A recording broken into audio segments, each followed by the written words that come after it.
She didn't shout it. That was the worst part. Coach Portia Hargrove lowered her voice when she said it. Calm, deliberate, the kind of cruelty that knows exactly what it's doing. Leaning towards Sadia Kamara at the edge of the service line, while the Lakewood gymnasium hummed with the sounds of a normal Tuesday tryout. Overhead fluorescent lights blazing across the hardwood. Afternoon sun cutting through the skylights in long, clean columns. Look at yourself, Portia said, eyes moving from Sadia Kamara's braids to her worn sneakers, slow and intentional, the way someone inspects something they've already decided to throw away. Girls like you don't make programs like mine. You never have. You never will. I don't know why someone let you walk through that door. Sadia Kamara, in her yellow athletic top and black shorts, held the ball against her hip and looked straight ahead, not at Portia, but at the back wall, at a spot only she could see, breathing the way someone breathes when they're choosing not to break. Behind her, in the bleachers bathed in natural light from the high gymnasium windows, a woman in a plain gray hoodie and dark joggers stood up slowly from her seat. She had not planned to stand. She had promised herself she would stay seated, stay silent, let Sadia Kamara earn this alone. But there are lines, and Portia Hargrove had just crossed the last one. A woman with 5 Olympic gold medals was willing to watch, crossed in silence. Welcome to Frost Folktales. This is where we tell the stories of those who were underestimated, dismissed, and targeted, yet chose courage over silence. If these stories move you, subscribe and be part of a community that refuses to let them fade into the background. 3 hours earlier, Sadia Kamara had stood outside the Lakewood Sports Academy on a Tuesday afternoon that felt like the beginning of everything. The building was enormous, glass and polished brick, the kind of structure that announces itself, that tells you before you even reach the door that the people inside have decided who belongs and who doesn't. Sadia had stood on the sidewalk in her yellow athletic top and black shorts, her gym bag over one shoulder, her best friend Layla Nwosu standing beside her in a blue training shirt and gray leggings, and she had looked at that building the way her father had taught her to look at anything that was supposed to intimidate her, straight on, without flinching, long enough to remind herself that a building is just brick and glass, and it cannot make a single decision about who she is. You ready? Leela asked. Sadia picked up her bag. Been ready. That was true, and it wasn't. The truth was more complicated, the way the important things always are. The real readiness had been built over years, in increments, in a life that did not look like the lives of the girls warming up inside this gymnasium.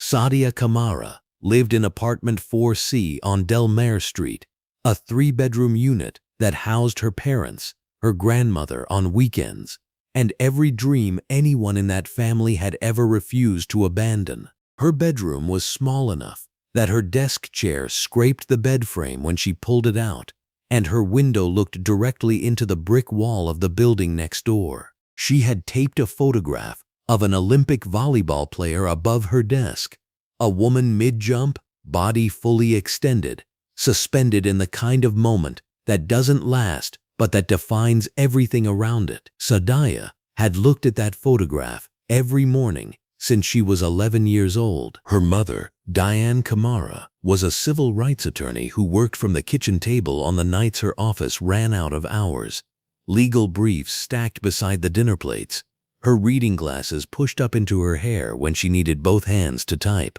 Sadia had grown up doing homework to the sound of her mother preparing arguments, not loudly, but with an intensity that filled every room in the apartment, a steady current of absolute focus. Sadia Kamara had a saying she used when Sadia was tired or discouraged. The work doesn't care about your feelings. It only cares whether you did it. She said it without harshness, the way a surgeon explains a procedure. This is simply how things function. Her father, Marcus Kamara, was also a civil rights attorney, and it was Marcus who had built the volleyball net. He had found 2 metal poles at a salvage yard on a Saturday morning when Sadia was 12, driven them into the cracked asphalt of the parking lot behind their building, and strung a regulation net between them, with the kind of focused competence that Marcus Kamara applied to everything he decided mattered. He had watched exactly 40 hours of coaching videos before picking up a volleyball himself. Every Tuesday and Thursday evening for 3 years, in that parking lot under the flat yellow light of the overhead lamps, Marcus Kamara had run his daughter through drills while wearing a white undershirt and dark track pants, calling out corrections in the same measured voice he used in courtrooms. Elbow up. Again. Your platform is drifting. Again. Trust the follow-through. Again. What Marcus Kamara knew was this: talent is not enough. Talent is the starting point. The distance between talent and achievement is entirely made of work, and no one was going to give his daughter that distance for free. By the time Sadia Kamara was 15, she was the best player on every court she touched. Not loudly, not the way some athletes announce themselves with celebration and spectacle. She was the best the way architecture is the best, through structure, through precision, through an invisible geometry that made everything she did look effortless, even when it cost her everything she had. Her coaches at her school noticed, a regional scout noticed, and eventually the notice circulated far enough that an invitation to the Lakewood Volleyball Invitational tryout appeared in her email, and Sadia had printed it out and put it beside the photograph above her desk. And for 6 weeks she had worked harder than she had ever worked in her life. She had not bought new sneakers. The family budget did not allow for new sneakers that month, and Marcus Kamara had offered to find a way, and Sadia had said no, because the sneakers on her feet had been with her through every drill, every match, every Tuesday and Thursday evening in the parking lot, and she was not walking into Lakewood in shoes that didn't know her feet. That decision, made quietly at the dinner table on a Sunday evening, would become significant in ways Sadia could not have predicted. Inside the Lakewood gymnasium, the overhead fluorescent lights ran the full length of the ceiling in parallel rows, flooding the hardwood in bright, even light that left no shadows on the court. The afternoon sun came through high rectangular skylights in long, warm columns that fell across the bleachers and the side walls and the polished floor in patterns that shifted almost imperceptibly as the clouds moved outside. The gym smelled of rubber and floor wax and the specific dry warmth of an athletic space that gets used every single day.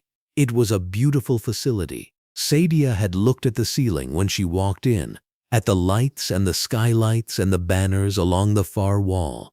Lakewood Academy Invitational Champions, 12 consecutive years, and she had felt something move in her chest. That was not intimidation. It was recognition.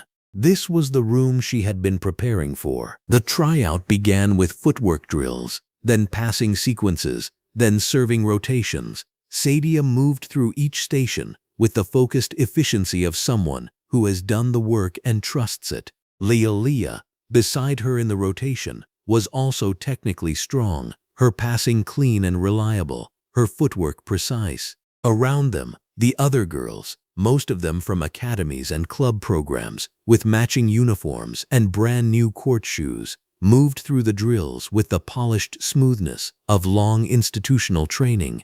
Sadia noted the difference without judgment. She was not here to compare. She was here to perform. She was performing. Her service rotation came early. She stepped to the line, settled into her stance, bounced the ball twice, a habit from the parking lot, from the net between 2 salvage poles, and then she served. The ball left her hand and her arm in a clean, explosive arc, cross-court, dropping inside the line at an angle that drew an audible reaction from 3 girls on the far side of the net. Her second serve found the same precision on the opposite diagonal. Her third was a jump serve that she had been developing for 8 months, a technique she had studied in video after video, practiced until her shoulder ached, and then practiced again. It landed exactly where she intended it to land. She walked off the service line, knowing she had been excellent. That was when Portia Hargrove appeared. Portia Hargrove was the head coach of the Lakewood Volleyball Academy. A woman in her mid-50s, in a navy blue athletic jacket over a white coaching shirt and dark trousers, her blonde hair pulled back from a face that carried the particular expression of someone accustomed to having the final word on everything that happened inside these walls. She had built this program over 12 years. The banners on the far wall were, in her understanding, a direct reflection of her judgment, her standards, and her selections. She walked the gymnasium floor the way certain people walk through spaces they own. Not quickly, but with the specific weight of unquestioned authority. She stopped when she reached the area near the service line where Sadia Kamara had just rotated through. The inspection was not subtle. Portia Hargrove's eyes went to Sadia's braids first. A long, neat installation that Sadia's mother had done for her the previous Saturday morning, sitting Sadia in the kitchen chair while legal briefs occupied every other surface of the table, her fingers moving with the same precise attention she brought to everything. Then Portia's eyes moved downward. They found the sneakers. Sadia felt the gaze the way you feel weather changing. Portia stepped closer. She reached out and gestured toward Sadia's elbow position, not touching, but demonstrating a correction with exaggerated patience.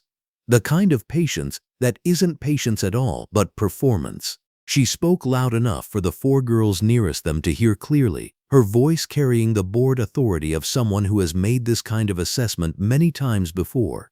Your platform is collapsing on contact. Basic fundamentals. If you've been playing serious volleyball, that shouldn't still be an issue. She paused. Let the sentence land. Let the girls around them register it. The gym didn't stop, but it hushed. The squeaking sneakers continued.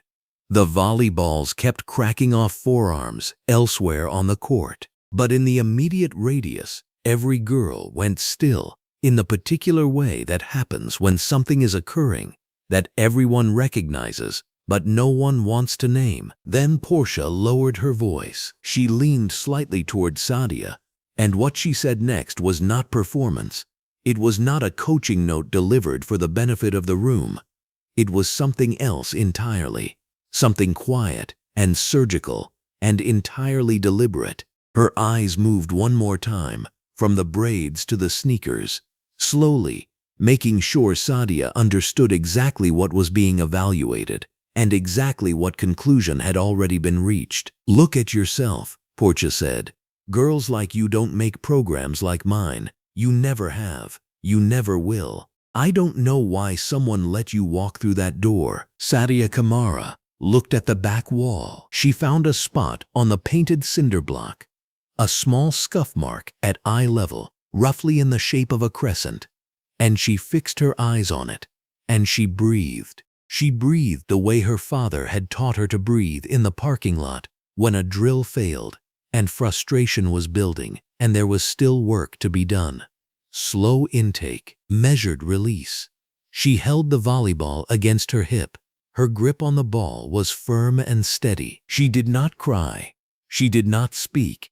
She did not look at Portia Hargrove. In the bleachers, the woman in the plain gray hoodie and dark joggers had been sitting unremarkably among a sparse Tuesday afternoon crowd of parents and observers for nearly 2 hours. She had a water bottle beside her and a phone in her lap, and nothing about her appearance suggested anything other than an adult who had come to watch a youth tryout on a Tuesday. She wore no credentials. She had signed in under a first name only. She had chosen the middle row of the bleachers deliberately, a position from which she could see the full court without being particularly visible herself. She had made a promise before she came through the door of this gymnasium. She had made it to herself, and it was a serious promise. The kind built on hard experience, on years of watching gifted young athletes have their development shaped or broken by the gatekeepers who controlled the rooms they needed to enter. She had promised herself that today she was not a 5-time Olympic gold medalist or the current head coach of the United States women's national volleyball team. Today she was simply Naomi Mensah, a woman sitting in the bleachers, watching her niece earn her own way. She had kept that promise through the footwork drills. She had kept it through the passing sequences. She had kept it through the service rotation, watching Sadia's jump serve land with the precision of someone who had put in thousands of hours of work in conditions that these other girls, with their matching uniforms and their academy programs, would not have lasted a week in. She had kept the promise even as Portia Hargrove appeared on the court floor, and the quality of the air in the gymnasium shifted in the way that Naomi Mensah recognized from 50 years of living in a body that rooms like this one were not originally designed for. She kept the promise until the moment Portia lowered her voice. She could not hear the words from the bleachers. She did not need to. She had seen Sadia's face.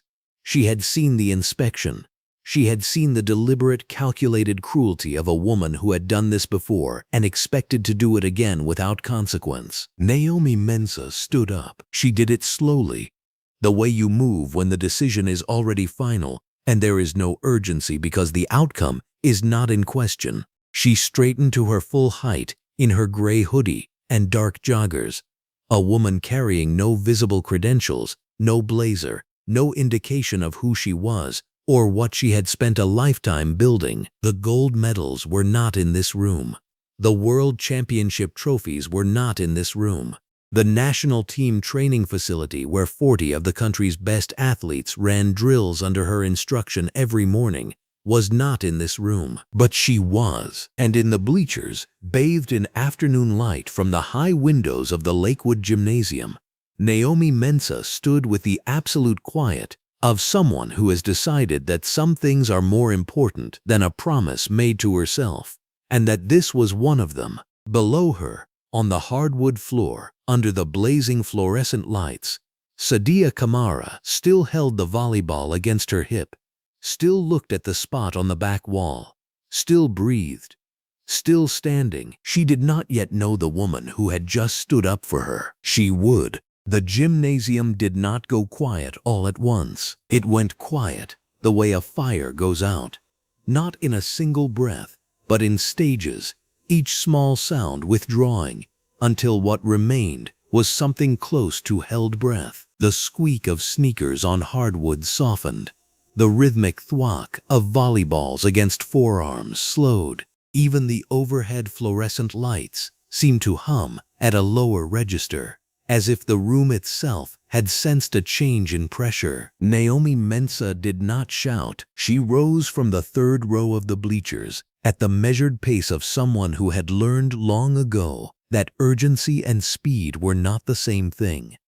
Her gray hoodie was plain, unbranded, the kind you buy without thinking and then keep for years because it fits right. Her dark joggers had a small bleach stain near the left ankle.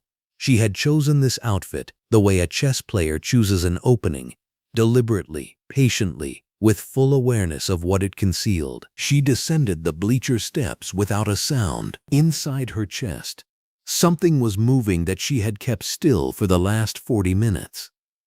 She had made herself a promise. She had made herself a promise the night before, sitting in her rental car outside the gymnasium with the engine running, watching the lights inside through the high skylights that lined the building's upper walls. She had told herself, "You are here to watch. You are here because she asked you to come. You promised her you would stay back. You promised her she would earn this herself." Naomi Mensah had kept that promise for 40 minutes and 23 seconds. She had watched Sadia move through every drill with the controlled precision of someone who had spent years turning love into muscle memory. She had watched Portia Hargrove's eyes track Sadia from the moment Sadia stepped onto the court, not with the curiosity of a coach evaluating talent, but with the flat assessment of someone deciding how quickly they could remove a thing that didn't fit their picture. Naomi had seen that look before. She had seen it in a gymnasium in Memphis when she was 15 years old, and a coach named Gerald Whitmore had watched her serve 3 consecutive aces and then told her she had good instincts for someone without real training, as if her body had arrived at excellence by accident rather than by will. She had seen it on the face of a European Federation official who had shaken her hand at her first World Championship and asked, with genuine puzzlement, where she had trained, as if the answer might explain something that confused him about her presence. She had been watching gatekeepers her entire life. She knew exactly what one looked like when they were working. When Portia Hargrove crouched beside Sadia at the service line and said what she said, Naomi had felt something she rarely allowed herself to feel. It was not anger exactly. It was older than anger. It was the recognition of a pattern she had spent 30 years watching repeat itself. Gifted young black athletes ground down at the exact moment their talent was becoming undeniable, cut off not from a program, but from the belief that they belonged in one. She had stood up before she made the conscious decision to stand up, and now her sneakers were quiet on the hardwood floor, and Portia Hargrove's back was 6 feet in front of her, and the moment had a weight to it that Naomi Mensah carried without showing. She said, quietly and with absolute clarity, "Finish the drill." It was not a suggestion. It was not loud. It carried the specific tone of someone accustomed to being listened to in rooms much larger than this one, the tone of a coach who has stood on Olympic hardwood and given instruction to athletes who had trained their entire lives to follow it. Portia Hargrove went still. She did not turn immediately. This was the tell. Naomi noted it, filed it. Portia was someone who only turned when she was ready, which meant she was a woman who needed a moment to compose herself before facing an unknown quantity. The pause lasted 2 full seconds. Then Portia turned. Portia Hargrove's face was a practiced thing. It had been constructed over years of donor dinners and parent-coach meetings and athletic board presentations. It was capable of warmth, authority, professional deference, all deployed strategically. What it was not capable of, in this particular moment, was identifying the plain-clothed woman standing 6 feet away on her gymnasium floor. "I'm sorry, this is a closed tryout," Portia said. The warmth was surface level, the authority immediately below it. "If you're a parent, the observation period is finish the drill," Naomi said again. Same volume, same tone. Her eyes had not moved from Portia's face. In the bleachers, something was happening that neither woman on the floor could yet see. Leila Nwasu had been sitting in the second row with her knees pulled to her chest, her phone pressed against her thigh, watching the scene at the service line with her heart hammering against her ribs. Leila and Sadia had been best friends since middle school, which meant Leila had been to every early morning practice, every open gym, every makeshift drill in the cracked parking lot where Sadia's father strung a net between 2 poles. Leila had been the one who handed Sadia her water bottle before she stepped onto this court today. She had been the one who heard every word Portia Hargrove said at the service line. Leila had opened her phone to do something. She wasn't sure what yet. Post something, call someone, send a message, and her search history had pulled up a browser tab she'd left open earlier that week. A national team press page, the headline reading, "Mensah named head coach for 3rd consecutive Olympic cycle." The photograph on that page showed a woman in a navy blazer with gold piping, holding the Olympic torch replica that the Federation had presented to her after Beijing. The woman's face was composed, her eyes were direct. She was smiling, the smile of someone who had already won. Leila looked at the photograph. Leila looked at the woman in the gray hoodie on the gymnasium floor. She looked back at the photograph. Her mouth opened. No sound came out. She turned to the girl sitting 2 seats away from her and held up the phone without a word. The girl looked at the screen, looked at the floor, looked at the screen again. It took approximately 45 seconds for the recognition to complete its circuit through the bleachers. 45 seconds of whispered names and tilted phone screens and sharp inhaled breaths moving from row to row like a current. By the time it reached the back row, 3 people had already pulled up their own search results to confirm it, and every one of those searches returned the same 5 words: 5-time Olympic gold medalist. On the floor, Portia Hargrove did not yet know any of this. She was still managing the situation. She was good at managing situations. And the situation as she understood it was an unknown woman in inexpensive athletic wear who had somehow walked onto her floor during a closed tryout. Portia had been removing people from her gymnasium for 11 years. She was skilled at it. "I'm going to need you to step back," Portia said. And now her voice had shifted registers into the firm but polite tone she used with parents who asked too many questions.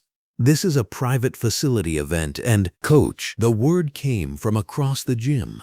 Not loud, but something in the quality of it, the way it landed without effort, the way it used the title with complete neutrality, made every girl on the court look up. It was Leila Nowasu, standing in the bleachers, her phone pressed flat against her chest. "Coach," Lila said again, and this time her voice carried something more. "Do you know who that is?" The bleachers had gone entirely still. Portia Hargrove registered the quality of the silence, the way an animal registers a change in the weather. Instinctively, before understanding it, she turned back to the woman in the gray hoodie, and this time she looked. Actually looked. The recognition was not immediate. It came in pieces. The posture first. There was something about the way this woman stood that did not belong in a Tuesday afternoon tryout at Lakewood Gymnasium. It belonged in arenas, then the jawline, then the eyes, then Portia's own memory supplied the image that her conscious mind was resisting. A magazine cover in an athletic director's waiting room. A press conference she had watched on the gym streaming service 2 years ago. A face that had been on the front page of Sports Illustrated 3 separate times. Portia Hargrove's face did something involuntary. It was not dramatic. It was a single microscopic shift in the muscle around her eyes, the kind of shift that happens when the floor you've been standing on reveals itself to be thinner than you thought. She opened her mouth. Naomi Mensah was already speaking. She was not speaking to Portia Hargrove. She had turned, fully and deliberately, until she was facing the service line, until she was facing Sadia Kamara, who stood with her volleyball tucked against her left hip, her yellow athletic top catching the afternoon light that poured down through the high skylights in long, warm columns. Sadia's expression was unreadable. She had the particular stillness of someone absorbing too much at once. "Sadia," Naomi said, calm, clear.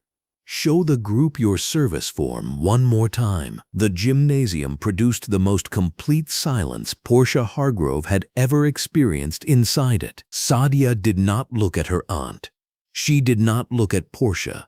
She looked at the service line, and she bounced the ball once against the hardwood, and she felt everything she had been feeling for the last hour. The inspection of her braids, the comment about her sneakers, the ice-cold voice at the service line, the shame she had refused to swallow but could feel sitting at the base of her throat. And she let all of it travel down her right arm. She tossed the ball into the overhead light. Her body rotated. Her shoulder opened. Her wrist snapped. The ball crossed the net at a trajectory that was, technically speaking, almost perfect. A cross-court ace that clipped the far corner of the service box with the precision of something that had been practiced 10,000 times in a cracked parking lot, with a homemade net and a father who believed his daughter was exceptional before the world had agreed to confirm it. The ball bounced once, twice, then rolled to a stop against the far wall. Nobody moved. Naomi Mensah turned to Portia Hargrove. She did not raise her voice. She did not perform anything. She spoke with the quiet authority of someone stating a verifiable fact. "She's the best athlete in this room." Portia Hargrove's face broke. Not shattered. Broke. The way something breaks when the structural integrity has been quietly compromised for too long. A small fracture in the professional composure, a tightening around the mouth, a blink that lasted a fraction of a second too long. She was a woman who had run this gymnasium for 11 years without challenge. She was a woman who had built a program around her own aesthetic, her own standards, her own image of what a Lakewood athlete looked like. And for 11 years, that image had gone unchallenged because she had made sure it would. She was a woman who, until 40 seconds ago, had believed that the most significant power in this room was hers. She was recalculating across the gymnasium. At the service line, Sadia Kamara was still standing with the empty hand that had just released the ball. The afternoon light came down through the skylights and fell across her shoulders and her worn sneakers and her neat braids. And something was happening in her face, slow, like sunrise. The particular expression of a person who has just understood something enormous. The woman in the gray hoodie, the gold medals that weren't visible but were absolute, the quiet voice that had just said 4 words in a gymnasium that had tried to erase her. Sadia Kamara looked at her Aunt Naomi for the first time as herself, not the woman in the bleachers, not the figure in the hoodie, not the silent observer in the 3rd row, and felt something inside her chest open up like a window in a room that had been closed for too long. The ball sat against the far wall. The gym held its breath, and Portia Hargrove stood in the middle of it all, feeling for the first time in 11 years like a woman who did not control the room she was standing in. The roster went up at 6:47 in the evening. Sadia Kamara knew the exact time because she had been watching the Lakewood Academy portal on her phone since she walked through the front door of the apartment. Still wearing her yellow athletic top and black shorts, her duffel bag dropped just inside the hallway without being unzipped. She sat at the kitchen table and placed the phone face up between her hands and looked at it the way a person looks at a door they are not sure they want to open. The kitchen light overhead was warm and steady. The smell of her mother's coffee was in the air, hours old, still clinging to everything. At 6:47, the notification came. She tapped it. She read the list once, slowly, from top to bottom. She read it again. She set the phone face down on the table and folded her hands on top of it and stared at the wall across from her, where a framed photograph hung, her parents at their law school graduation, young and fierce and grinning, her mother's hand raised like she had already won something. She said almost nothing. That was the thing that told Marcus and Diane Kamara everything. Marcus came in from the hallway, still in his work shirt, a dark navy button-down tucked into charcoal slacks, reading glasses pushed up on his forehead. He took one look at his daughter, at the stillness of her, the way her shoulders had drawn inward like she was protecting something vital, and he sat down beside her without a word. He did not ask if she was okay. He did not say that it would be fine. He placed one large hand over both of hers, where they rested on top of the phone, and he left it there. Diane came from the bedroom, still on a work call. A white button-down shirt tucked into dark, wide-leg trousers, her reading glasses hanging around her neck on a thin gold chain. She saw Sadia. She said into the phone, clearly and without apology, "I'll call you back." She ended the call before the other person could respond. She crossed the kitchen in 4 steps, pulled the chair out across from her daughter, and sat with the deliberate weight of someone choosing exactly where to plant themselves. "Tell me," Diane said. Sadia looked up. She posted the roster. Neither parent asked the question. They already knew the answer. They had known it from the way she dropped her bag, from the way she sat, from the wall she was staring at when they walked in. Marcus lifted his hand from hers, stood, and opened his laptop on the counter. He didn't do it dramatically.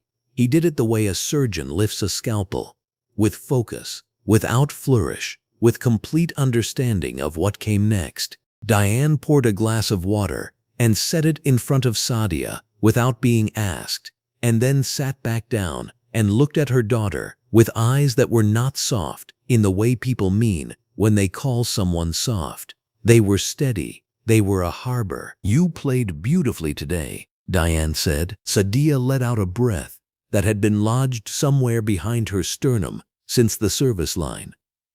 You weren't there. Your aunt was." The name landed quietly. Sadia looked down at the table. She was still working through what that meant. Naomi, in the gray hoodie, in the bleachers, watching the whole thing. The woman who had won 5 Olympic gold medals. The woman who coached the national team. The woman who had looked at Portia Hargrove with the particular calm of someone who has absolutely nothing to prove and said, simply, that Sadia was the best athlete in the room. And then the roster had gone up anyway, and Sadia Kamara's name was not on it. "It didn't matter," Sadia said, and her voice cracked on the last word in a way she had been fighting since the parking lot. "It mattered," Marcus said from the counter without turning around. "Everything that happened in that gymnasium today mattered. Every word, every witness, every second of it." He pulled up a browser window. "And now we're going to use it." This was what the Kamaras did with grief.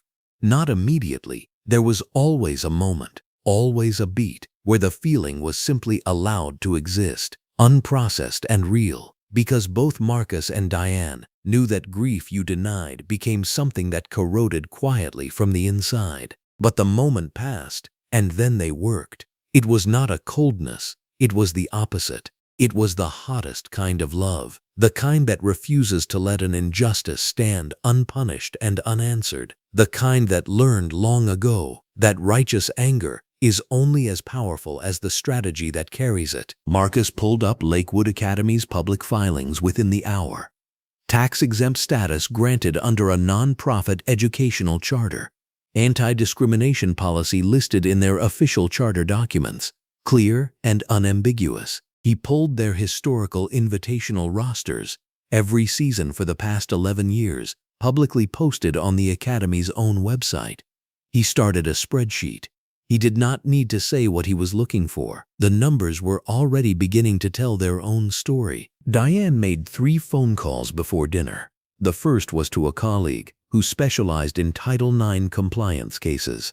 The second was to a contact at the State Athletic Oversight Board, whom she had worked with on a discrimination complaint 2 years prior. The third was to a civil rights attorney in another city, who had successfully argued a discriminatory selection case before a state review panel 18 months ago. By the time she came back to the kitchen, she had 3 sets of notes on a legal pad, her handwriting small and exact and underlined in 3 colors. The knock at the door came at 8 o'clock. Sadia heard her aunt's voice in the hallway before she saw her, low and familiar and warm. And then Naomi Mensah came into the kitchen in a dark green crewneck sweatshirt and black joggers, her natural hair out and full around her face. And she looked at her niece and did not say she was sorry. She sat down in the chair next to Sadia that Diane had vacated, and she leaned her arms on the table and she simply looked at her. "I need to tell you something," Naomi said. Sadia looked at her. "When I was 16, Naomi said, I tried out for a regional development program in Atlanta. I was better than everyone on that court. The head coach took one look at me and told my mother that I was physically gifted but lacked the technical refinement for elite competition." She paused, word for word.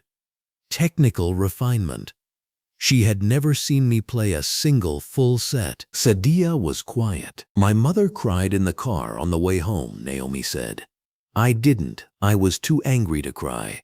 And I went home and I practiced for 6 hours in the parking lot behind our building with a net my uncle helped me hang between 2 poles. And I did that for 11 months until I made the National Youth Development Team." She tilted her head slightly. "Do you know what happened to that coach?" Sadia shook her head. "Nothing," Naomi said. "For a long time, nothing. Because nobody filed anything. Nobody documented anything. My mother was heartbroken and exhausted, and she didn't know she could." Naomi looked at her hands on the table for a moment, then back at her niece. "Your parents know, and your parents will." From the counter, without looking up, Marcus said quietly, "Already started." Naomi looked at Sadia with an expression that was entirely clear. "What Portia Hargrove said to you today, about your braids, your shoes, your form, all of it, That was not a coaching decision. That was a message. And the people in this apartment are going to make sure she regrets sending it. Sadia looked at her aunt.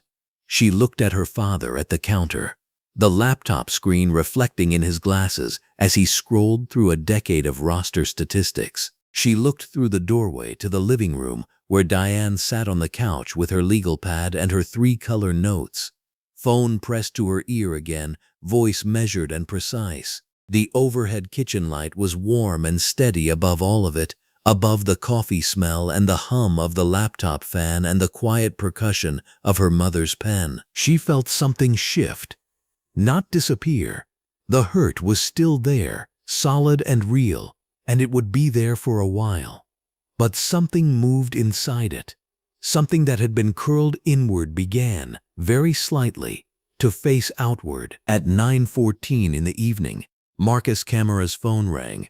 He looked at the screen, frowned slightly at the unfamiliar number, and answered it. The voice on the other end belonged to Coach Marjane Collier, a veteran regional scout who had been sitting 3 rows up in the Lakewood Bleachers that afternoon, there to evaluate the overall quality of the tryout pool, not any individual player. She had watched the entire service line incident from 20 feet away with an unobstructed sightline. She had said nothing in the gymnasium because she had not known in the moment who the girl's family was or whether anyone was in a position to act. But she had gone home, and she had sat with it, and she had made a decision. "I want to give a formal statement," Coach Collier said.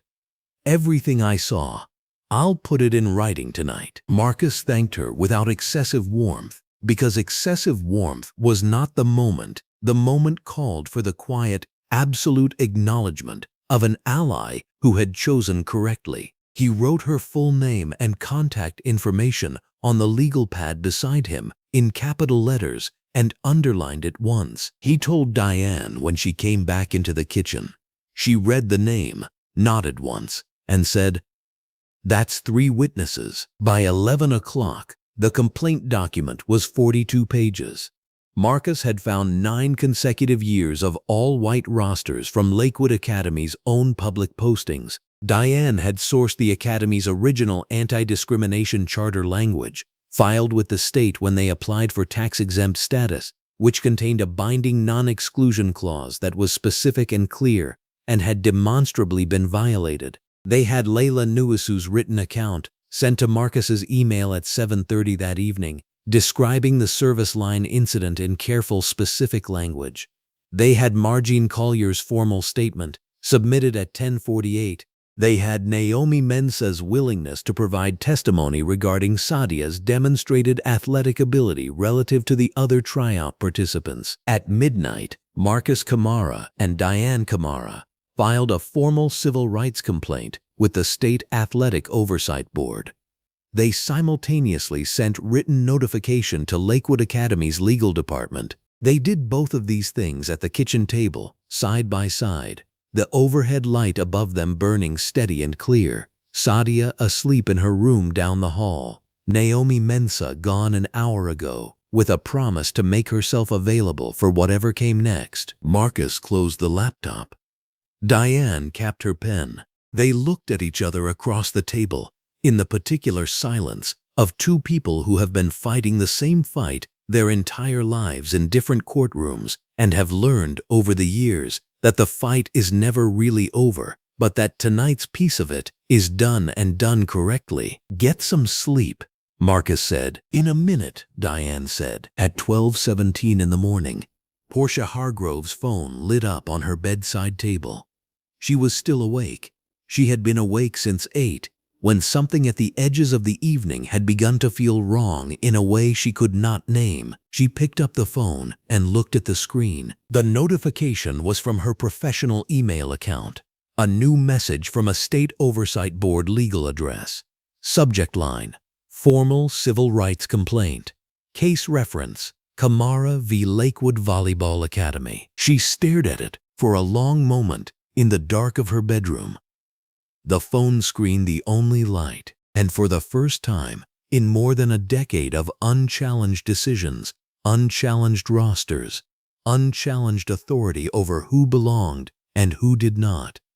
Portia Hargrove felt something she had not expected to feel tonight. She felt afraid. The conference room on the third floor of Lakewood Academy's administrative building had been designed to project permanence, dark oak paneling, high-backed leather chairs, a long rectangular table with a surface so polished you could see the overhead fluorescent panels reflected in it like a second ceiling.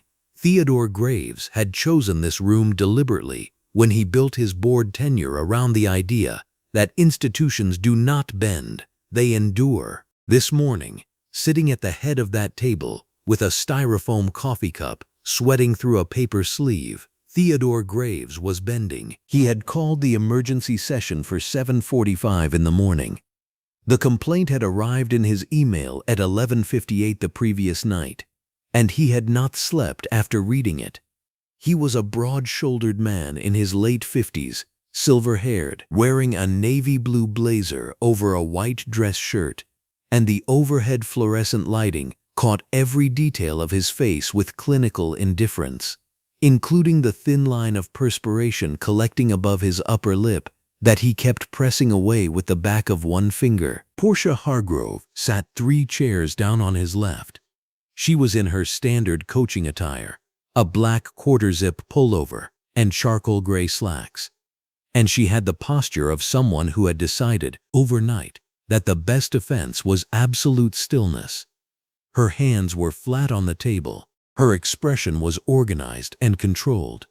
But her eyes moved more than the rest of her, and that told Theodore Graves everything he needed to know about how frightened she actually was. The Academy's retained attorney, a compact man named Elliot Frawley, in a light gray suit and a striped tie, had joined by phone from a speaker in the center of the table. His voice had the particular quality of an attorney who had been hired to solve problems rather than to ask whether those problems were right or wrong, and he moved quickly through the language of the complaint with the brisk efficiency of someone dismantling a piece of machinery. The complaint cites discriminatory selection practices, Frawley said through the speaker. It references historical roster composition, a specific verbal incident during tryouts, and invokes both state civil rights statute and federal non-discrimination provisions under the Academy's tax-exempt educational charter. This is not an informal grievance.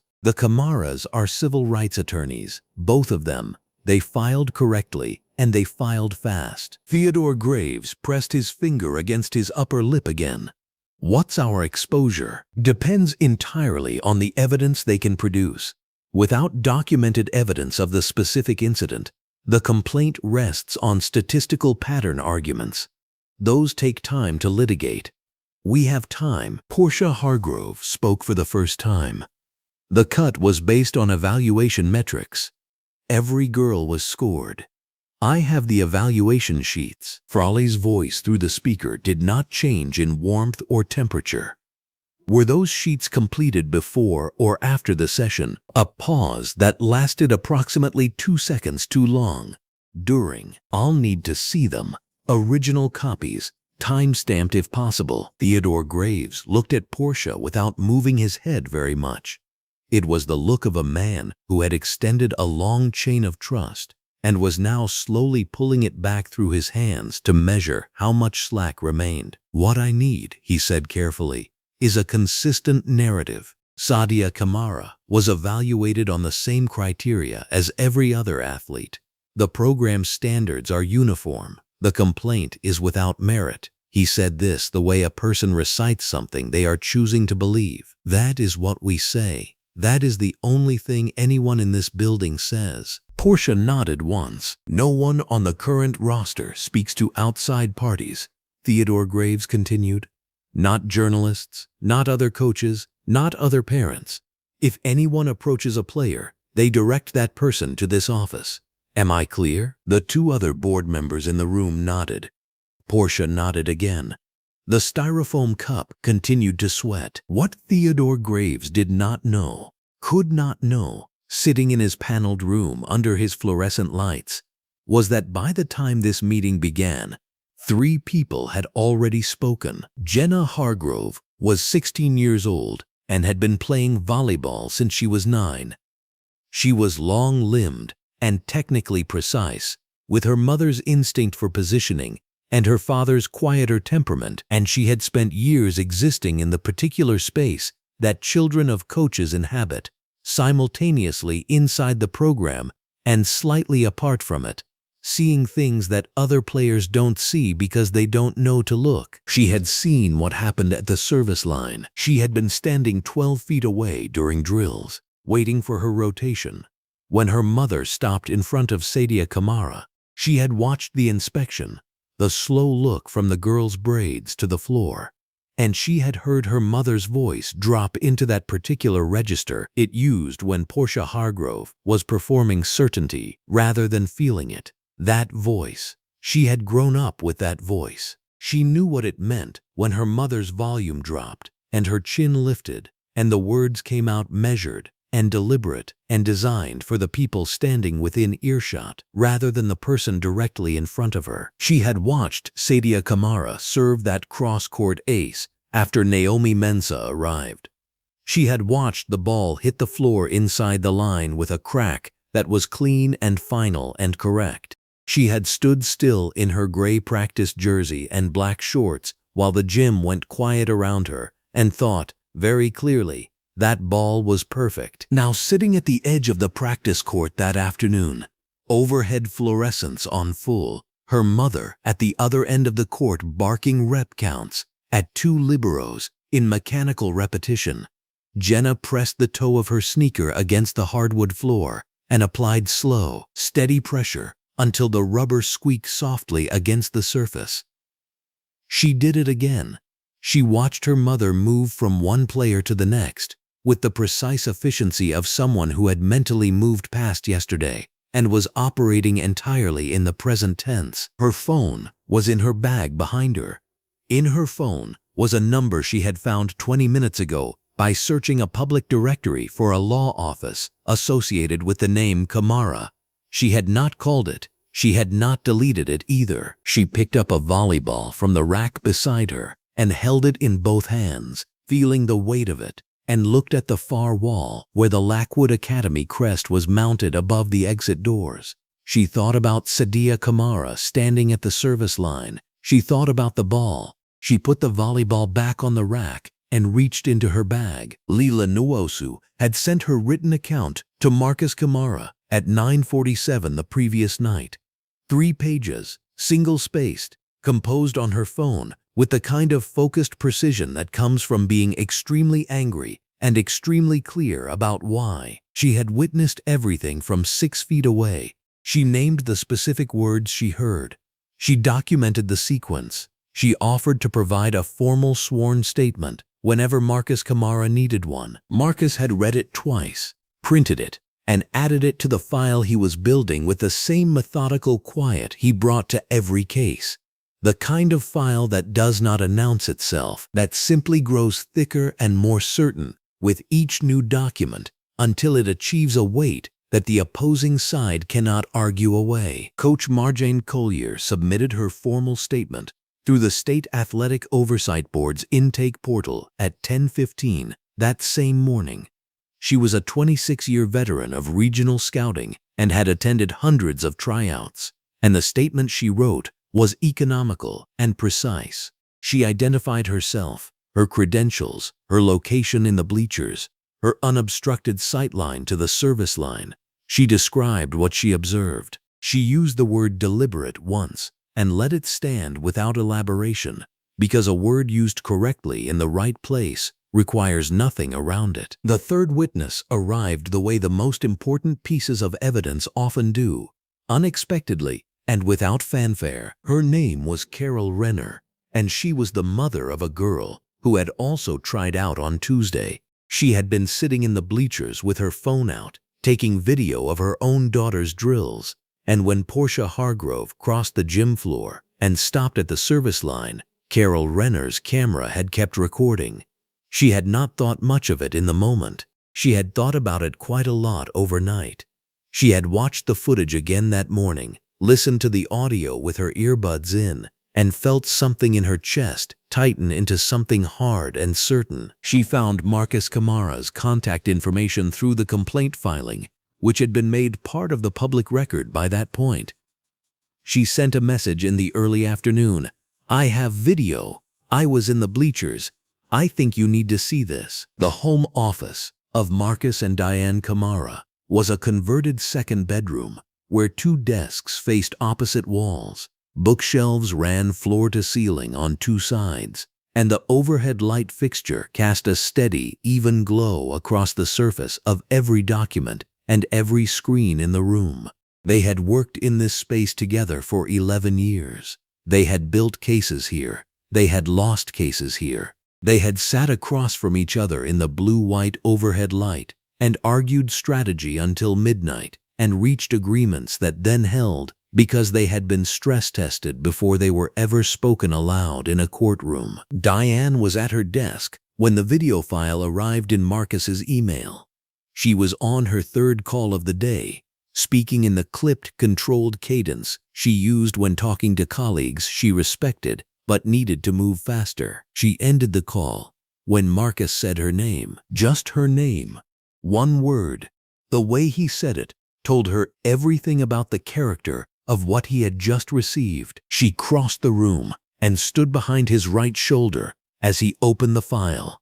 The footage was handheld and slightly wide angle, the way phone video always is, and the image quality was good. Bright gymnasium lighting, the hardwood floor sharp and clear, the court lines crisp. The audio was live and unedited. You could hear sneakers and volleyballs and the ambient sound of a large gym at full capacity. Then you could hear Portia Hargrove's voice drop into that deliberate register. You could hear specific words. You could see specific actions. The camera had captured the service line moment from an angle that was slightly behind and to the left of where Portia stood, and it showed both Portia's profile and Sadia Kamara's face with enough clarity that every expression, every gesture, every shift in posture was documentable fact rather than memory or interpretation. Diane watched the entire clip with her hands resting on the back of Marcus's chair. When it ended, neither of them spoke for a moment.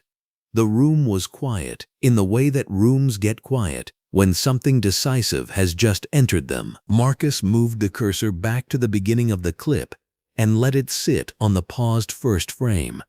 Then he reached forward and gently closed the laptop. He looked at the middle distance for a moment, then turned slightly toward Diane, and his voice was even and unhurried and carried the specific gravity of a man who has spent his entire career knowing exactly what sufficient evidence feels like when it is finally in his hands. "We don't need to be loud," he said. "We just need to be right." Diane Kamara looked at the closed laptop. She looked at her husband, and in the steady overhead light of the room where they had built every case they ever brought into the world, she nodded once. The same kind of nod that means "I know, and I have known, and now we move." The national team training facility sat on the eastern edge of the city, a wide, purposeful building of glass and pale concrete that caught the full force of the afternoon sun. Inside, the main gymnasium ran the length of a full city block, its overhead fluorescent panels blazing steady white light across 6 regulation courts. The nets taut and precise, the hardwood so well maintained it held a mirror polish that reflected the skylights above in long, clean rectangles. This was Naomi Mensah's world. She had walked these courts for 4 years as head coach, and before that she had played on courts like this one for 20 years, earning everything this building represented: one serve, one dive, one championship at a time. She was not on the court today. She was sitting in her office, on the facility's 2nd floor, in a room with a wide window that looked down over Court 1, where the national team's practice session was already underway without her. Her assistant coach was running the rotation. Naomi had asked for the hour. Her assistant had not asked why. You did not ask Naomi Mensah why when her voice carried that particular quality of quiet. The kind of quiet that meant something significant was being carried very carefully. Naomi was wearing a white crewneck athletic top and dark navy training pants, her national team lanyard resting against her chest. Her phone sat on the desk in front of her. She had been looking at it for 11 minutes. Not because she was uncertain. She had been certain since the moment she stood up in those bleachers 3 days ago. She had been waiting because she understood something that most people in positions of power forgot almost immediately after acquiring that power. Restraint, precisely applied, is the most devastating force in any room. She had let Marcus and Diane build their legal architecture first. She had let the complaint be filed, the witnesses be gathered, the evidence be secured. The law moved on its own foundation. What Naomi Mensah was about to do moved on a different foundation entirely. She picked up the phone. The first call connected on the second ring. Raymond. She did not say her name. She did not need to. Raymond Chu had been executive director of the National Collegiate Athletics Oversight Board for 9 years. He had known Naomi Mensah for 22. He had been a young compliance officer at his first national championship when Naomi had won her second gold medal, and they had spoken after the ceremony in a hallway in Atlanta, and they had been in professional contact ever since. Raymond was thorough, careful, and deeply invested in the integrity of the systems he oversaw. These were the qualities Naomi had been counting on for 3 days. Naomi. His voice was steady. I had a feeling I'd be hearing from you. Then you've already seen the complaint filing, she said. I have. Kamara versus Lakewood Volleyball Academy. Filed 2 nights ago. It landed on my board's public docket this morning. Good. Naomi kept her voice level. Down below, through the office window, she could see her team running approach drills, bodies moving in tight, powerful arcs beneath the overhead fluorescent light. Then you know what I'm not asking you for. There was a brief pause. Raymond understood. You're not asking me to rule in anyone's favor. I am asking you to be aware, Naomi said, that an ongoing complaint documenting demonstrably discriminatory selection practices has been filed against a program that currently holds active invitational certification from your board. I am asking you to consider whether that certification should remain in place while the complaint is under formal review. I am not asking for anything that is outside the scope of your standard protocols. I am simply making sure you are looking at the right documents. Another pause. Longer this time. She could hear him writing. I'll bring it to the board's compliance committee by end of week, Raymond said. Naomi, how bad was it? She looked down at court 1. One of her outside hitters drove a cross-court spike that cracked off the opposing libero's forearms and skidded wide. A 17-year-old girl, the same age as Sadia. It was bad, Raymond, she said. It was the kind of bad that has been happening quietly for a very long time. She ended the call. She set the phone down. She breathed once, slowly, the way she had taught herself to breathe before a match point, when everything in her body wanted to rush. Then she picked the phone up again. 3 miles across the city, in a public park, bordered by maple trees dropping their first autumn color, Sadia Kamara was playing volleyball against a concrete wall. The park was not built for this. There was no net, no court markings, no referee, no bleachers. There was a flat expanse of asphalt beside the walking path, a wall that belonged to the park's maintenance building, and the afternoon sun sitting overhead in a wide, cloudless sky that poured natural gold light across everything it touched. Sadia had been here every afternoon since Tuesday. She arrived at 3:30 in black athletic shorts and a navy blue long-sleeve training top, her braids pulled back, her worn sneakers laced tight. She brought the ball from home in a mesh bag that hung from her shoulder like she carried it everywhere. Because she did. The yellow tryout top was folded on the bench beside the walking path. She had not put it away. She had not thrown it away. She had folded it deliberately, with both hands, and set it on the bench before every session. It was a reminder, not a wound. There was a difference. And Sadia had decided she was the one who got to determine which one it was. She set her feet, tossed the ball, and served. The ball cracked against the wall and returned to her in a wide arc. She stepped into it and set. She stepped again and spiked. The concrete absorbed the impact without reaction, indifferent as any obstacle, and the ball came back again.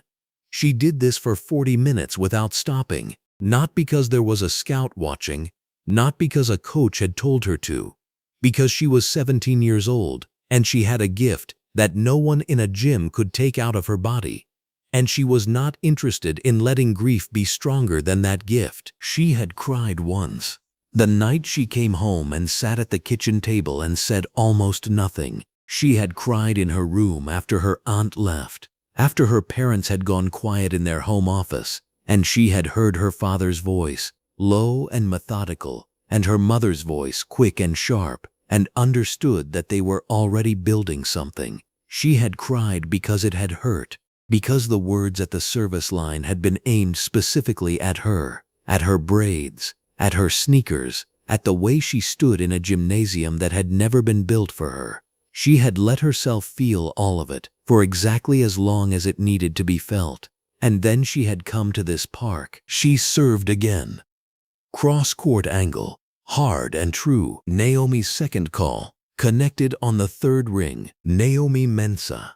The journalist's voice carried an immediate alertness, the kind that came from 15 years of training yourself to be awake when a source you trusted called unexpectedly. Her name was Gwen Yates, and she had covered the U.S. women's national volleyball team through 2 Olympic cycles, 3 world championships, and more off-season controversies than either of them cared to count. Gwen had the instincts of someone who had spent a career understanding what people were really saying underneath what they were actually saying. Gwen. Naomi leaned back in her chair. "I'm not giving you an interview today." "Okay," Gwen said, and Naomi could hear her already reaching for a notebook. "What are you giving me?" "A direction," Naomi said. "Lakewood Volleyball Academy, State of Illinois, Invitational Program. Pull their public records, roster demographics for the last decade, their stated anti-discrimination charter, their certification filing with the National Collegiate Athletics Oversight Board. Then pull the public complaint docket for the State Athletic Oversight Board and find case reference Kamara v. Lakewood Volleyball Academy, filed 2 nights ago." Silence. The sound of a pen moving quickly. "I know you've been working the youth pipeline story," Naomi said.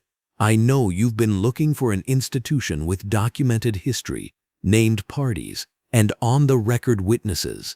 I'm telling you that what you're looking for is already in the public record. I'm telling you that the witnesses exist, and that when you identify them through your own reporting, they will speak. I am not a source. I am not a subject. I am a person telling you to look at the right documents." "Naomi." Gwen's voice was careful. "Is this personal?" There was a pause that lasted exactly 2 seconds. "It's accurate," Naomi said.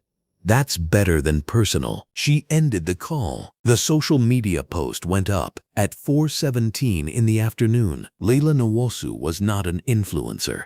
She had 412 followers on her account, mostly classmates, a few volleyball contacts, her older cousin who liked everything she posted without reading it. She was 17. She wore her hair in 2 puffs, and she had been Sadia's best friend since the 6th grade. She did not write the post to go viral. She wrote it because she had been carrying the weight of what she witnessed at that tryout for 3 days, and it had become genuinely impossible to hold. The post read, "Watched a girl with more talent in one hand than anyone else in that gym get treated like she didn't belong there because of how she looked. Some coaches build programs. Some coaches build walls. History always figures out which is which." She did not name Sadia. She did not name Lakewood. She did not name Portia Hargrove.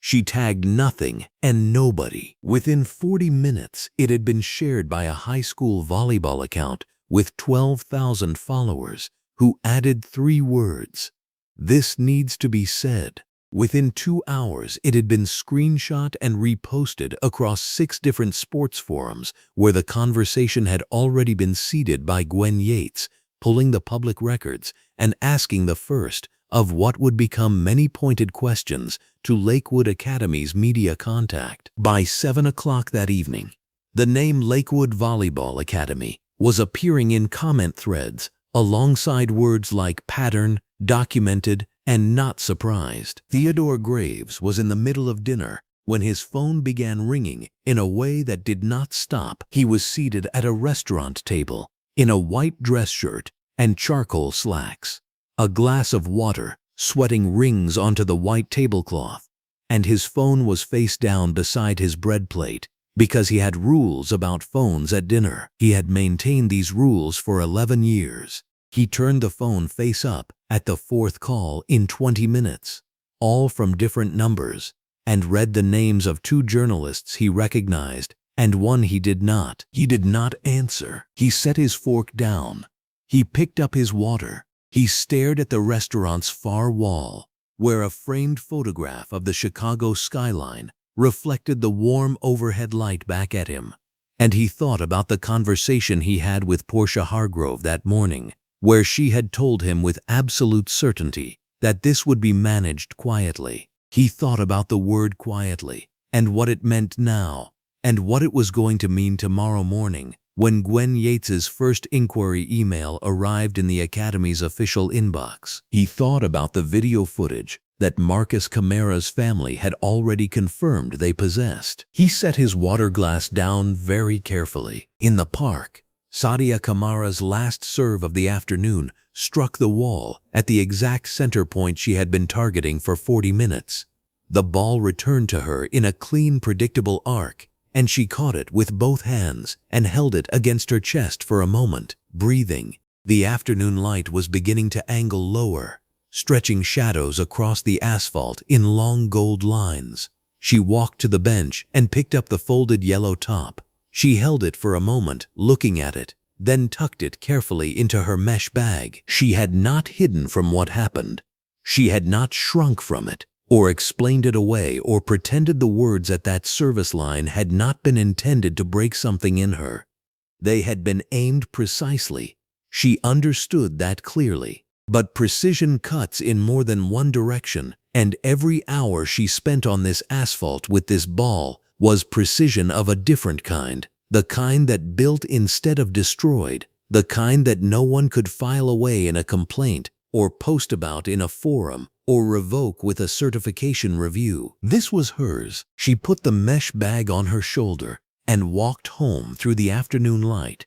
And somewhere across the city, the first journalist was typing the first search query that would light the first thread of what was coming. And Naomi Mensah was walking back down to Court 1 to run the last hour of practice with her national team. And Marcus and Diane Kamara were at their kitchen table reviewing Gwen Yates's public records request confirmation with the calm, thorough attention of 2 people who had been building exactly toward this moment since the night their daughter came home and sat down and said almost nothing. The door was already opening. All that remained was to walk through it. The morning arrived the way important mornings always do, quietly, without ceremony, as if the day itself had no idea what was about to happen inside it. Sadia Kamara was already awake at 6. She sat at the kitchen table in her white button-down top and navy slacks, both pressed the night before by her mother, with the kind of deliberate care that said everything without saying anything at all. Diane Kamara had set the iron temperature herself. She had smoothed every crease. She had hung the outfit on the back of Sadia's door and kissed her daughter on the forehead before going to bed. There had been no speech. There did not need to be one. Marcus Kamara was at the kitchen counter at 6:15, already in his charcoal suit, reviewing documents in a manila folder that he had probably already reviewed 40 times. His reading glasses sat low on his nose. His coffee went cold beside him because he forgot it was there. That was how Sadia knew her father was in full attorney mode. The world around him simply ceased to compete with what was inside his head. The State Athletic Oversight Board had allocated Hearing Room B at the Meridian Civic Center for the proceeding. It was not a courtroom. It was close enough to one that the distinction barely mattered.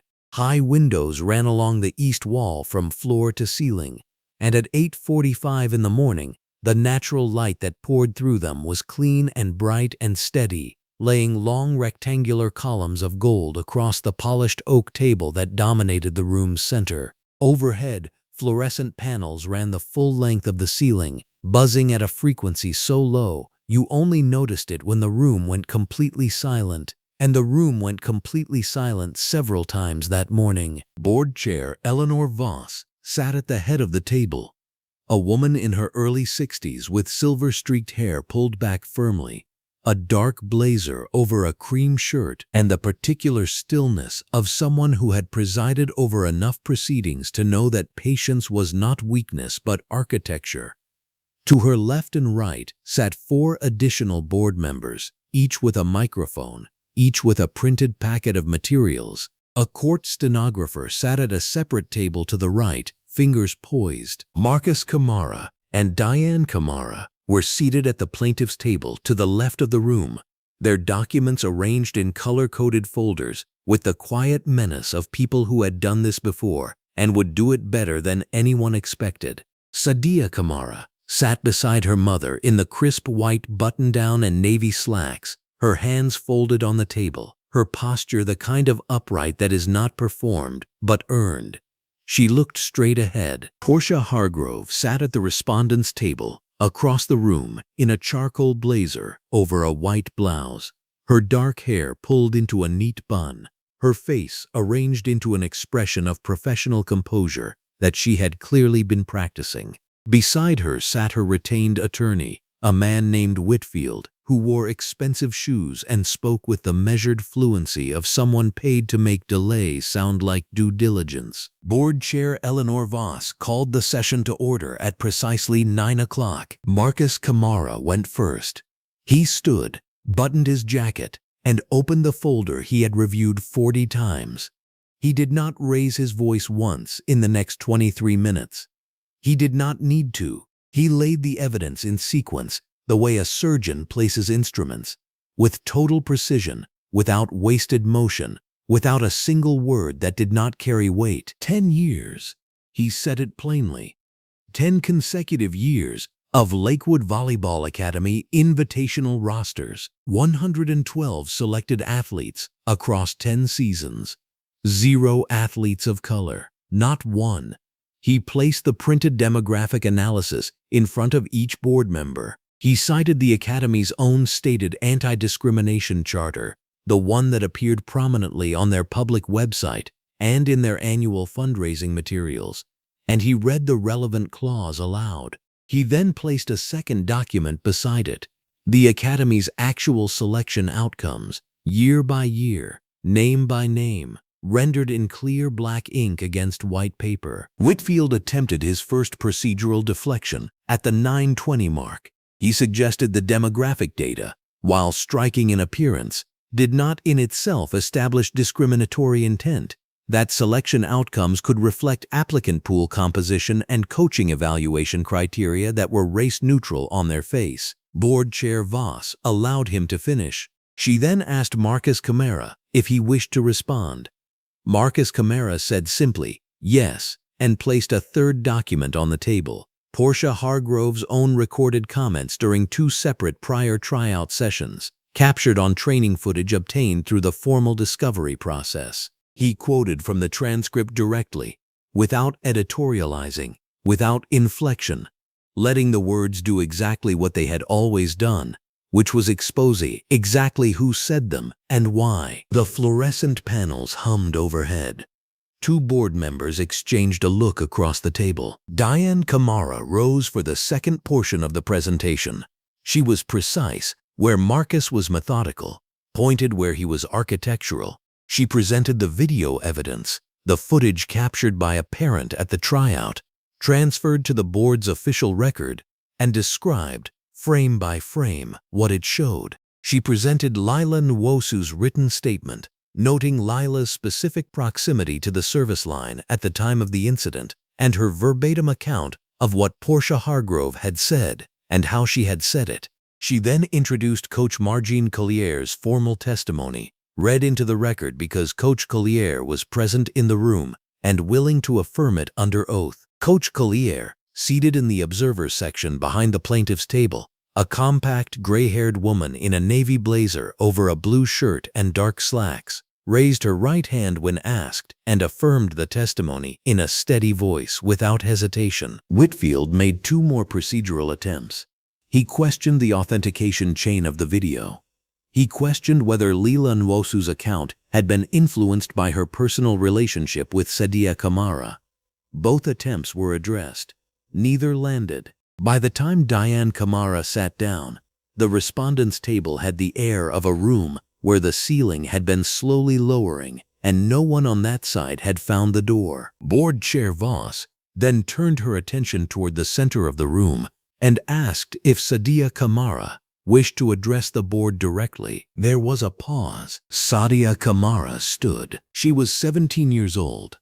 She was wearing a crisp white button-down top and navy slacks and sneakers that were clean and white and new. She stood at the microphone, and she did not look at her parents, and she did not look at Portia Hargrove. She looked at Board Chair Eleanor Voss, and she began to speak. She did not perform grief. She did not perform anger.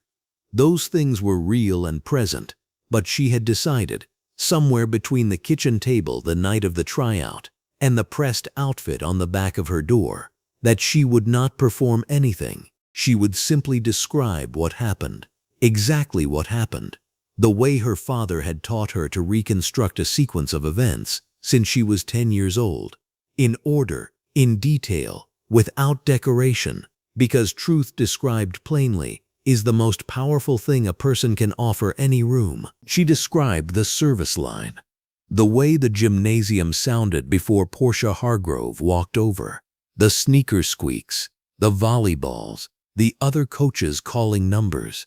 She described Portia Hargrove stopping in front of her. She described the way Portia Hargrove's eyes moved, to her braids first, then down to her sneakers, the ones she had saved for and worn with pride, the ones that were worn at the toe but had carried her through 2 years of competitive play. She described the comment about her form, said loudly, positioned as instruction but shaped as dismissal, and the way the gym went quiet around it, not because play stopped, but because something in the air changed and every person in that building felt it. She described the words Portia Hargrove said at the end.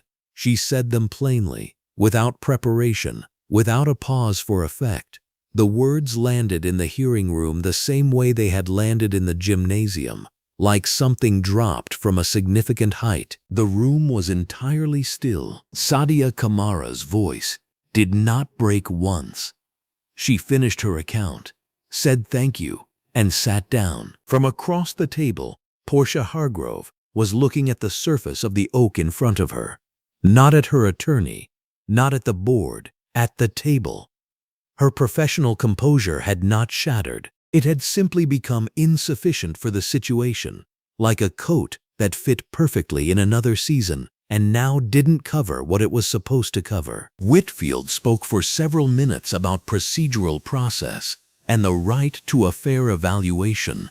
No one in the room seemed to hear it the way he intended. Board Chair Voss turned toward the observer section and addressed Naomi Mensah directly. Naomi Mensah had been seated in the front row of the observer benches since the session opened. She was wearing the U.S. Women's National Volleyball Team's formal navy blazer over a white shirt and dark trousers. The 5 small gold lapel pins from her Olympic medals catching the morning light as she leaned forward slightly. She had not spoken. She had not needed to. Her presence in an official capacity, the formal blazer, the credentials submitted to the board at the session's opening, had already changed the temperature of the room in a way that no one could have precisely articulated, but everyone had felt. Board Chair Voss said, "Coach Mensah, The board would like to hear your professional assessment of Sadia Kamara as a volleyball athlete based on your direct observation of her performance. Naomi Mensah stood. She adjusted the lapel of her blazer. She looked at board chair Voss, and then, briefly, with the quiet certainty of someone who has spent 30 years saying exactly what she means, she looked at Sadia Kamara. She spoke 4 words. She is the best. She let them stand alone. She did not add context. She did not qualify. She did not explain. She sat back down. Across the room, one of the board members wrote something on the notepad in front of her. The stenographer's fingers moved. The fluorescent panels buzzed overhead, steady and indifferent, illuminating everything evenly, the way fluorescent lights do, without mercy and without preference, laying the same clean white light across the plaintiff's table and the respondent's table and every face in between. Board Chair Eleanor Voss conferred briefly with the board members on either side of her. The exchange was quiet and lasted less than 2 minutes. She then straightened her papers, looked at the room, and spoke with the same measured authority she had carried into every moment of the morning. The board found that the evidence presented constituted sufficient grounds to initiate a formal ruling process. The board found that the pattern documented across 10 consecutive selection years, combined with the direct testimony and corroborating physical evidence, raised material concerns of civil rights statute violations. Effective immediately, Lakewood Volleyball Academy's invitational certification was suspended pending final review. A formal ruling would be issued within 30 days. The stenographer kept typing. Marcus Kamara placed both hands flat on the table in front of him and looked straight ahead. Diane Kamara exhaled, not loudly, not with drama, but with the slow, controlled release of someone who had been holding a breath for weeks. Sadia Kamara did not move for a moment. Then she turned and looked at her mother, and Diane Kamara put a hand over hers on the table, and neither of them said anything because there was nothing that needed to be said yet. Portia Hargrove gathered her documents. Her attorney spoke to her in a low voice. She nodded without looking at him. The authority that had surrounded her in every room she had ever occupied, the gymnasium, the conference room, the years of unchallenged power built brick by brick over a decade, was not in this room. It had never made it through the door. She walked out of hearing room B at 11:17 in the morning, and the natural light through the tall east windows caught her back as she left and lit the empty chair behind her with the same clean, indifferent gold. Sadia Kamara sat at the oak table in her white button-down top and navy slacks, and let the morning light rest on her face and breathe. The hearing room held it all: the testimony, the 4 words, the suspended certification, the 30-day clock now running, and outside, through the high east windows, the morning was still clear, still bright, and entirely unconcerned with what anyone had told any 17-year-old girl she could or could not become.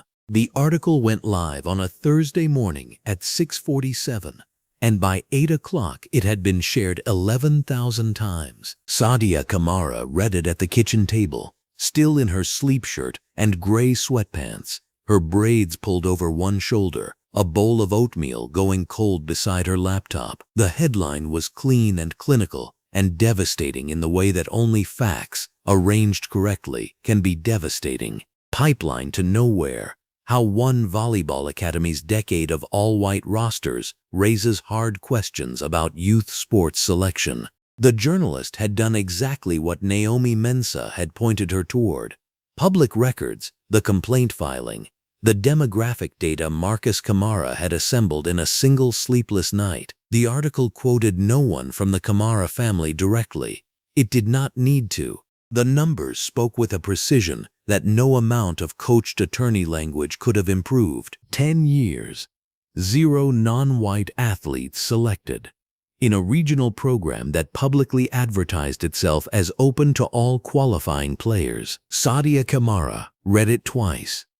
Then she closed the laptop, picked up her spoon, and finished her oatmeal. She did not feel triumph. Not yet. What she felt was closer to the sensation of a window being cracked open in a room that had been sealed shut for a very long time.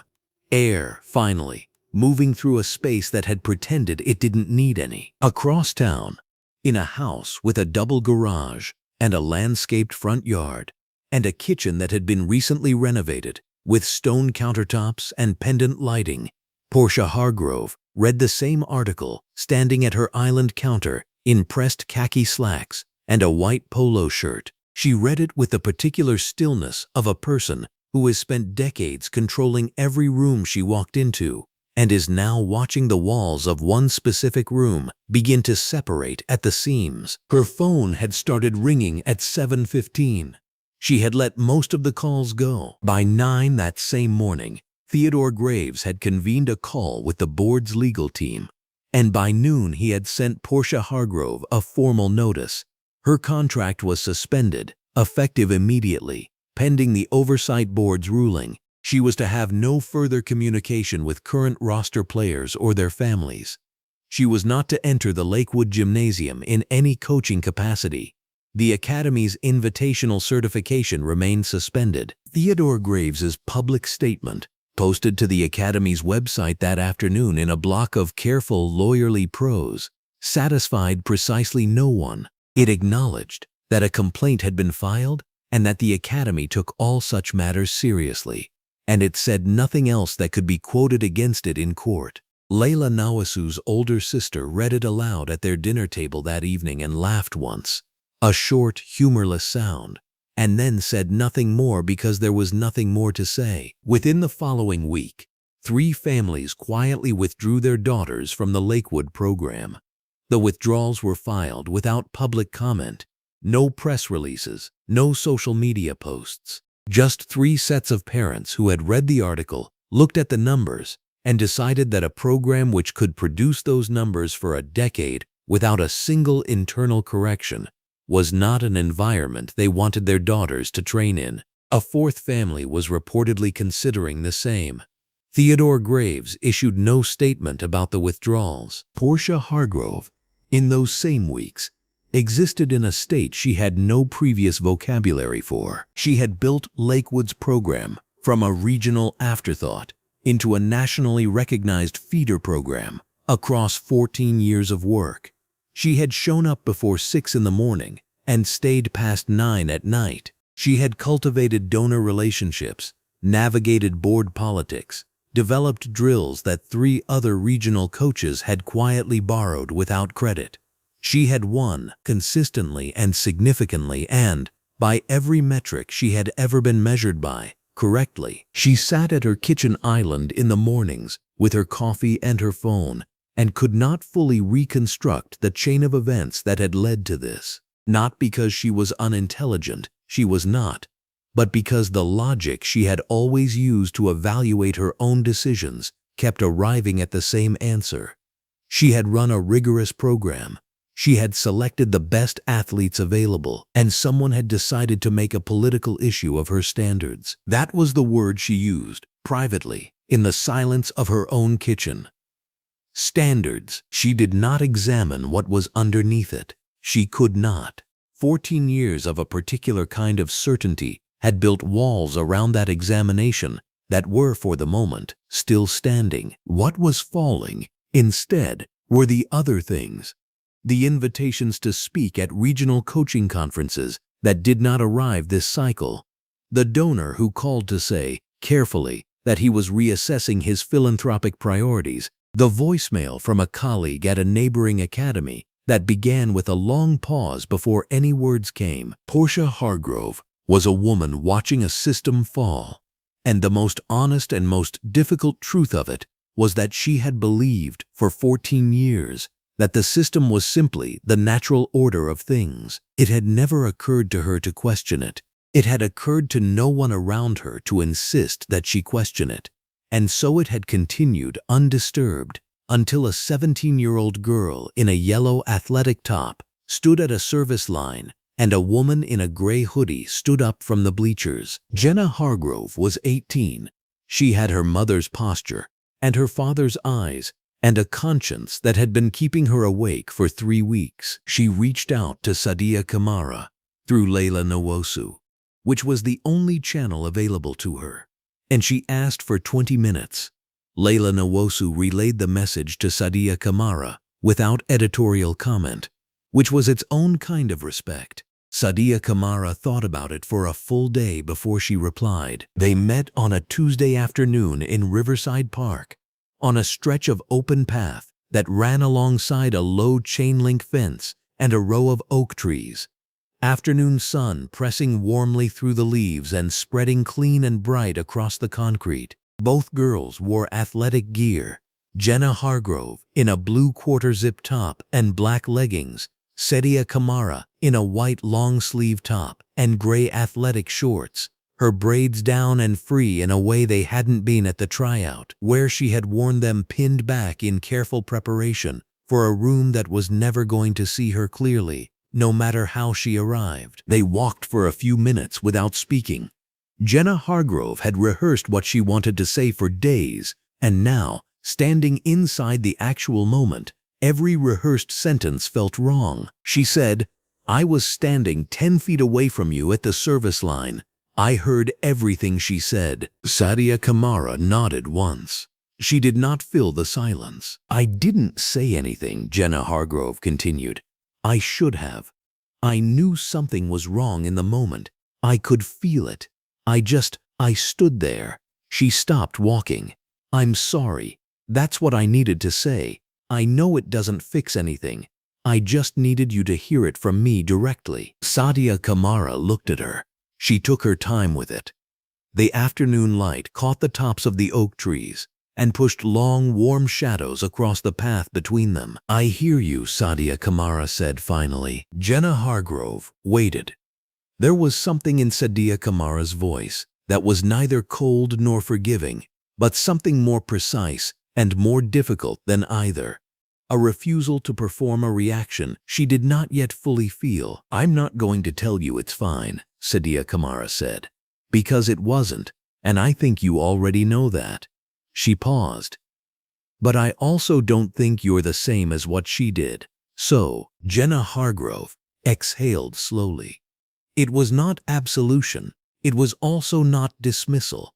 It was the kind of response that required something of her going forward, and she understood that clearly, and she accepted it. They walked for another 10 minutes without resolving anything further, and then they said goodbye at the park's east entrance, and Sadia Kamara put her earbuds in and ran 3 miles on the public track before the sun went down. She had not stopped training. This was the thing that people on the outside, reading the article, watching the complaint unfold, measuring justice in procedural filings and board suspensions, might have missed if they weren't paying close attention. Sadia Kamara had not waited for the system to vindicate her before deciding she was worth investing in. The morning after the hearing, she had been at the public courts by 7. The morning after the article dropped, she had been at the courts by 6:45. Not out of defiance for an audience. There was no audience. Just the squeak of her worn sneakers on public concrete and the crack of a volleyball off her forearms in the early morning light. She was getting better. Every day she was getting better. The envelope arrived on a Friday. It came in the mail alongside 2 bills and a card from her grandmother, and it sat on the kitchen counter for 3 hours before Sadia Kamara got home from afternoon training.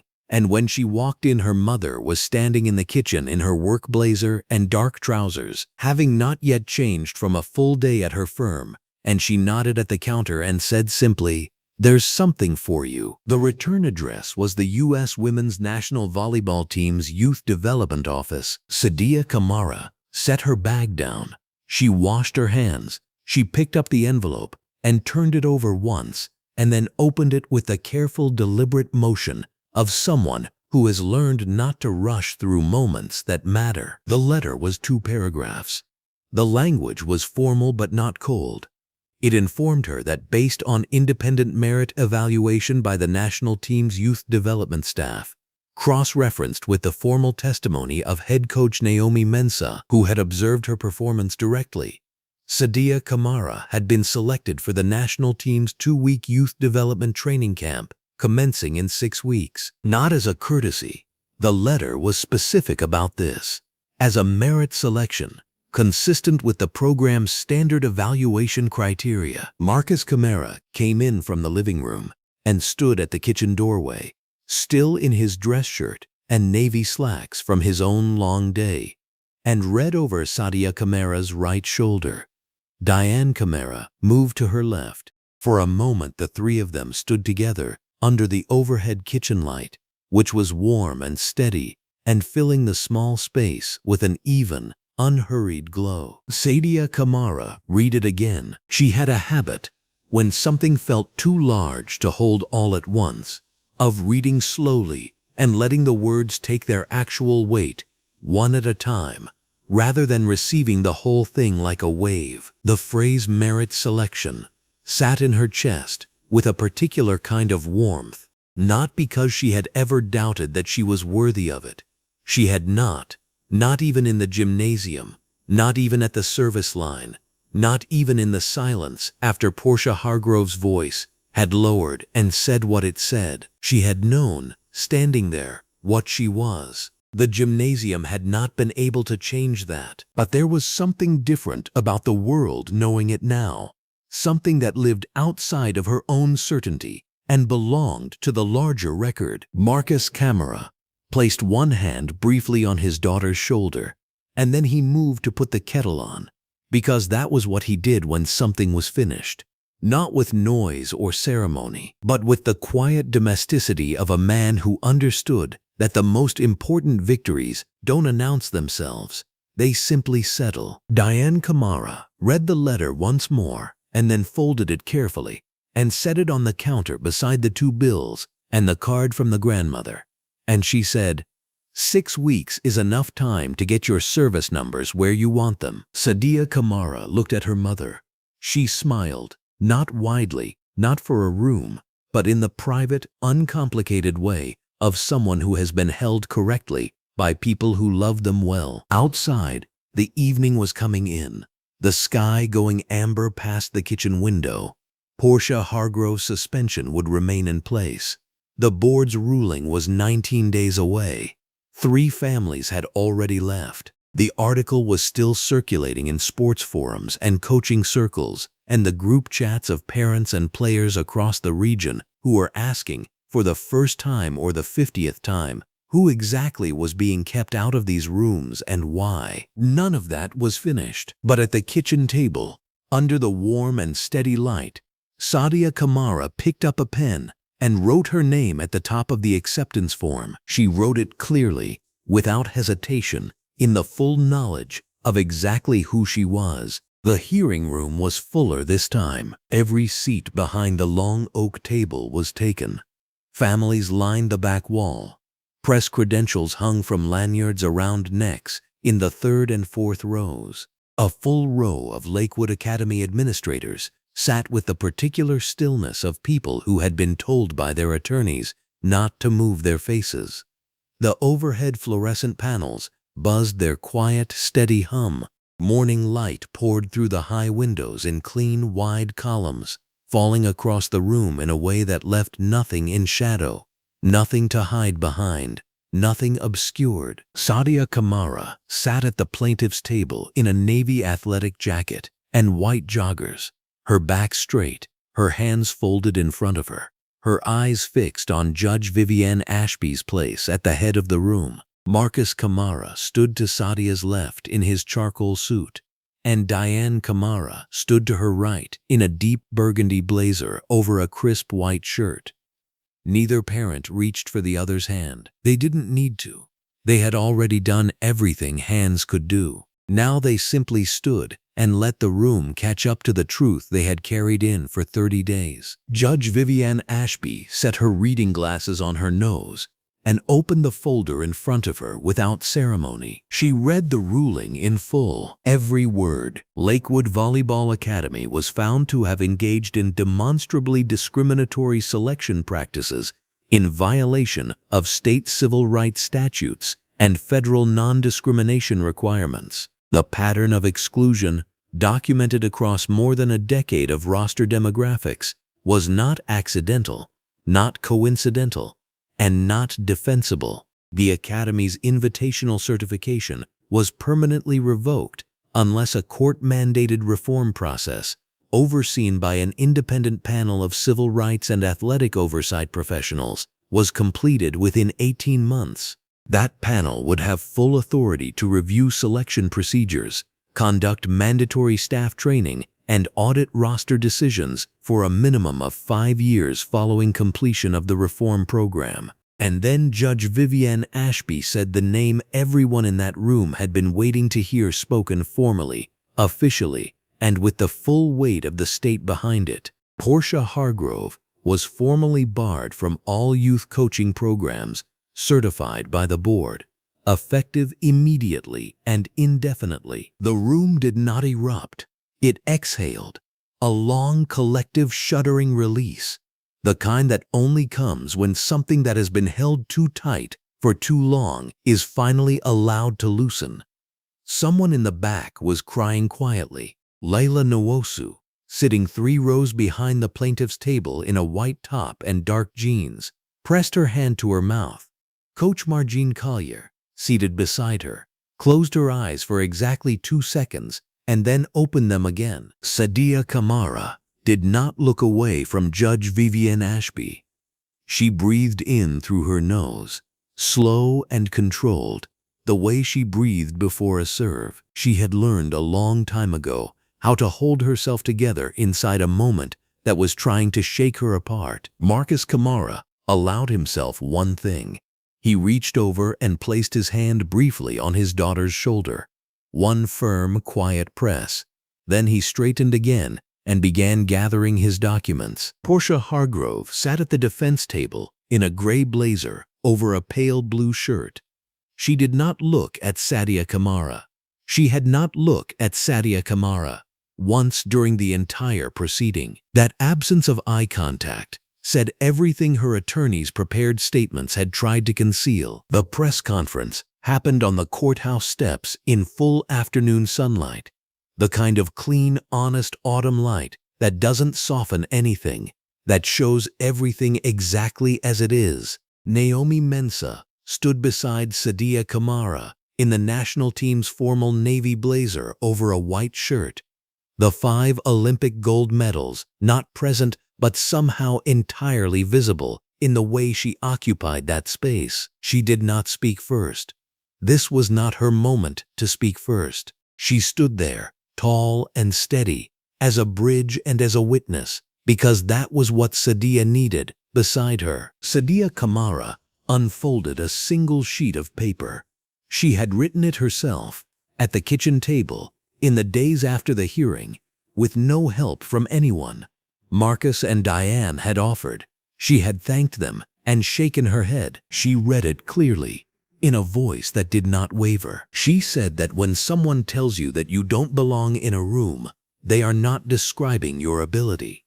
They are describing their own fear. She said that she was 17 years old and she had walked into a gymnasium wearing worn sneakers and braids and a dream she had worked for every single day of her life. And she had been told by someone with a clipboard and a title that she wasn't enough. She said she wanted every girl watching who had ever been told that same lie to understand one thing.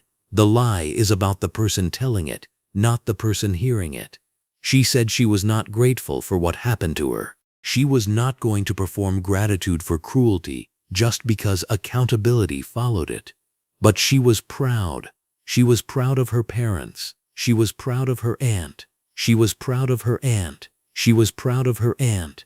She was proud of her aunt. She was proud of her aunt. And she was proud of herself, not for surviving what happened, but for continuing to train the morning after it did. She folded the paper.